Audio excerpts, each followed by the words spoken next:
मेरे सखी संबंधी। आज मेरा विषय है जमींदार के लड़का। जानी एगो गांव में बबुआ रहने, उनकर बाबूजी एगो बड़हन जमींदार रहने। बबुआ के पढ़ाई लिखाई में मन न लागत रहे। সুপ্রভাত, আমি তৃপ্তি বসাক হচ্ছি। আজ আমি আপনাদের সামনে একটা বাংলা কবিতা শোনাতে যাচ্ছি। ইন্দুর আর সিংহ। একদিন একটা জঙ্গলে একটা ইঁদুর ঘুরে বেড়াচ্ছিল। তখন ওই জঙ্গলটার মধ্যে একটা সিংহ ঘুমাচ্ছিল। ইন্দুর নিজের অজান্তেই ওই বাঘের উপরে লাফিয়ে গেল, আর ওই সিংহটার ঘুম নষ্ট হয়ে গেল। যখন ওই সিংহটা উঠে দেখলো তো ওর উপরে একটা ইঁদুর লাফিয়ে বেড়াচ্ছিল।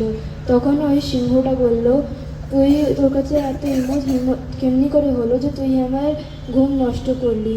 তখন ওই সিংহটা বলতে লাগলো, আমি তোকে খেয়েই ফেলবো। তখন ওই ইঁদুরটা নিজের প্রাণ ভিক্ষা করতে লাগলো। তারপর অনেক বেশি বিনতি করবার পর ওই সিংহটা ইঁদুরটাকে ছাড়লো। কিন্তু ওই ইঁদুরটা বললো যে, সিংহ, আমি আপনাকে কখনো না কখনো বাঁচাবো এই জীবনে। একদিন ওই সিংহটা জঙ্গলে ঘুরে বেড়াচ্ছিল। ও অজান্তেই একটা জালের উপরে দাঁড়িয়ে গেছিলো, যেটা শিকারীরা পেতে রেখেছিল জঙ্গলে, যেন ওরা সিংহ আর বড় বড় জানোয়ারদের ধরতে পারে। তখন ওই বাঘটা বন্ধ হয়ে গেল ওই জালের ভেতরে। তারপর অনেক চেষ্টা করলো যেন ওই জাল থেকে বেড়াতে পারো, কিন্তু কিছুতেই বেড়াতে পারলো না। ওই ইঁদুরটা দেখলো যে সিংহ জালের ভেতরে ফেঁসে রয়েছে। তারপর ও নিজের দাঁত দিয়ে ওই জালটাকে কেটে ফেললো, আর ওই সিংহটাও জাল থেকে মুক্তি পেল।